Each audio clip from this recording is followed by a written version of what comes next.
I'm TJ coming to you from Big Winds in the beautiful Columbia River Gorge, and I want to talk to you a little bit about my favorite water sport and activity, that's downwind SUP foiling. Downwind SUP foiling's come a long way in the last 3 years. A lot of people have kind of given up on it because it was just so hard and inaccessible. Nowadays though, the equipment's allowing me to go in not only high winds, but take it to the lightest of light winds. The other day I was out there, it was blowing maybe 10, and there wasn't a single kite foiler, not a wind foiler, not even a wing foiler out on the water.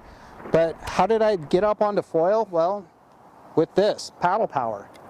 And once you're up onto foil, that's where the foil takes over, a little bit of technique, and you can be out there yourself riding bumps and next to nothing. Stay with the energy. As long as you know how to follow the energy, with a little bit of time of your belt, under your belt, you'll be out there too.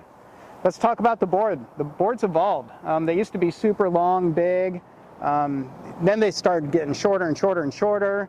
And now we've kind of come to a new concept here that Dave Kalama came up with after a stint into prone foiling.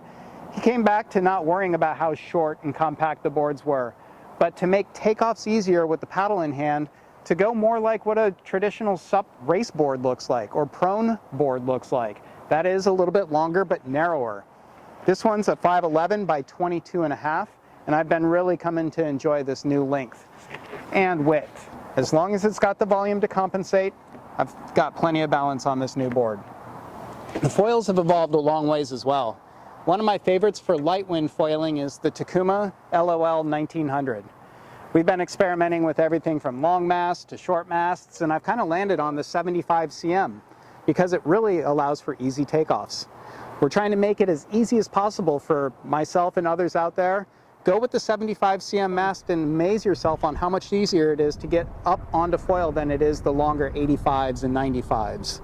Experiment a little bit with the tail wings as well. You know, the bigger tail wing is what it comes stock with. Awesome balance. Medium sizes, I've kind of rested on the smaller tail wings. As long as there's enough surface area to keep that pitch stability there's the least amount of drag on the smallest tail wing. And then of course the right paddle.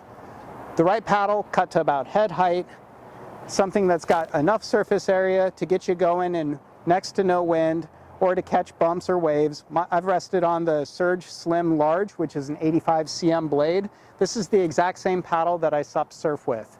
So no need to have a specific paddle for foil and surf. Use your surf paddle. It'll work great for foiling. Now let's talk about some tips on how to piece all of this together.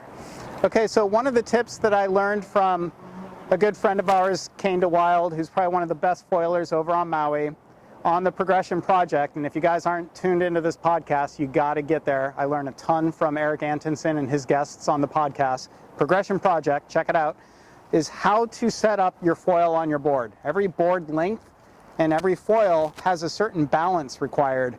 And Kane said you simply lift up underneath the front wing, lift your board off the ground, and if it comes off the ground fairly parallel, that's where you want it. It took me a few times to realize that for this longer board, it required me putting the mast way further forward than I normally would have. And once I got it there, everything felt perfect. I could take off easier, I could pump through the bumps easier, and the dead zones for that matter.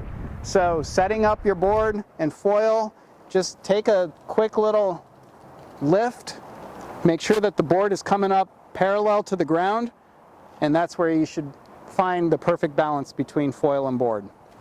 Lastly, if you really want to go out into lighter winds and have success SUP foiling, I encourage you to go out into dead flat water and try to pump up onto foil. Knowing it might not come your first time, second time, it took me multiple times to figure this one out. Nice. But there's some good tips, again, that I learned from my buddies over on Maui on how to successfully get yourself up onto foil in flat water.